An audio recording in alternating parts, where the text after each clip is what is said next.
all I have to say, with what's going on, if you're a Jamaican like myself, prepare yourself for anything, especially if you have questionable situations or you have interviews to go in. Just make sure you set yourself up for whatever, because remember, not only that they're locking people up, they're taking people property. They're sending them home with a little bag. And some people luckily do get voluntary deportation. I'm not telling everyone to get up and deport yourself. I'm not saying that.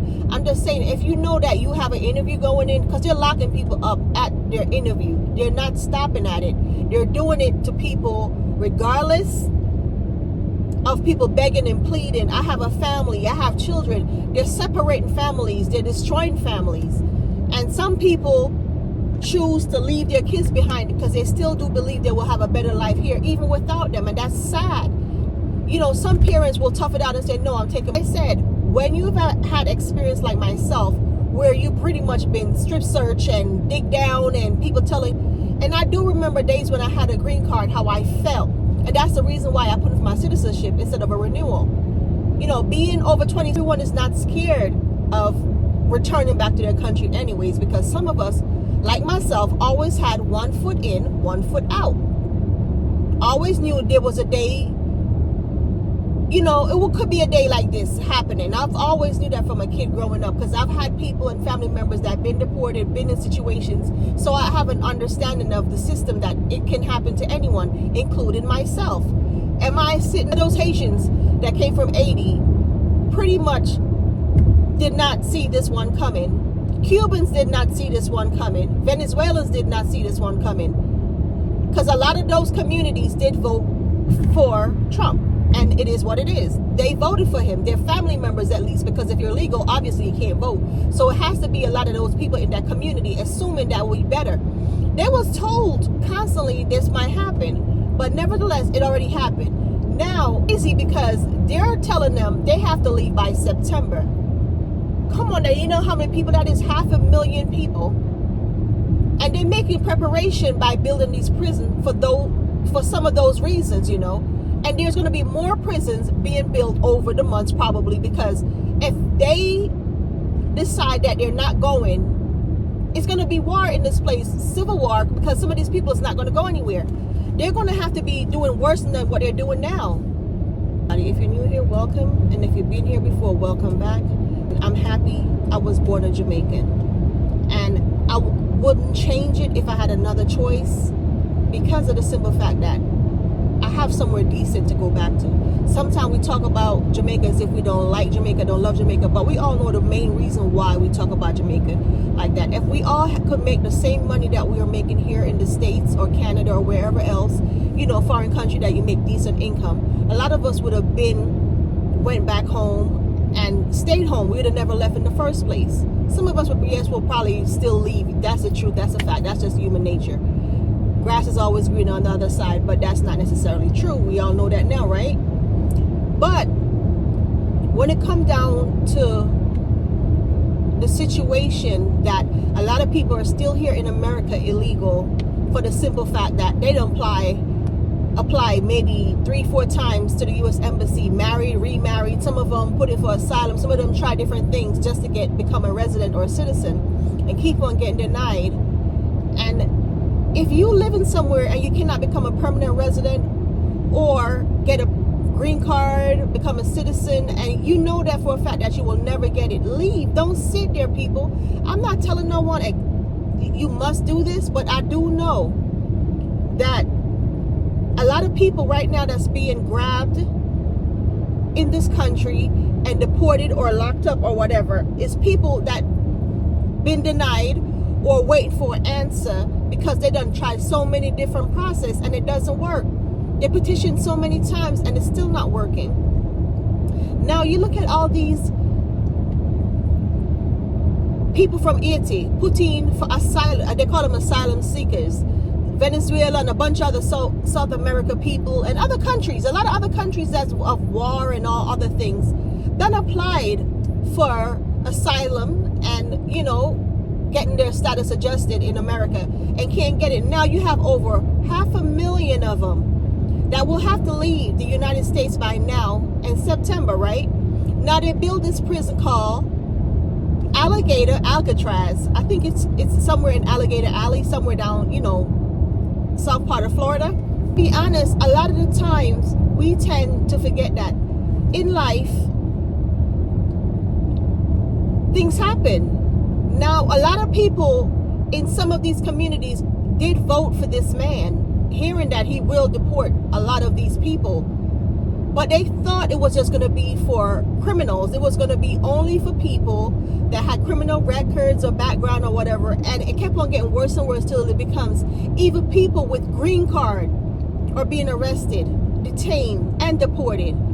People with green card right now, when they're coming back through the airport, have to be extremely careful. If you ever had a record or something against your name, you have to be careful, because the fact that you don't know if you might just be targeted, arrested, detained, and deported back to your country. Now, I'm not saying it's happening to everyone that walks to the airport, because obviously not, because people are still traveling, and people will forever travel, and everyone is not scared of returning back to their country anyways, because some of us, like myself, always had one foot in, one foot out.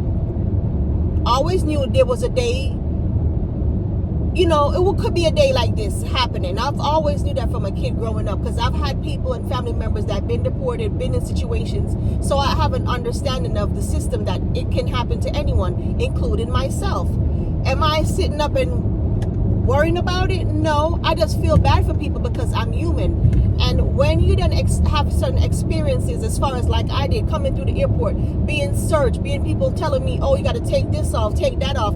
I know that feeling. Just imagine you coming with your family member and hearing that, hey, you're a resident somewhere, and I cannot return back to the country, that I have a home there, my things that I done paid for, all these things, and now my children, it's either I leave them or I have to go back home, or I have to bring them with me, whatever the situation might be. It's a terrifying situation to just even think of it.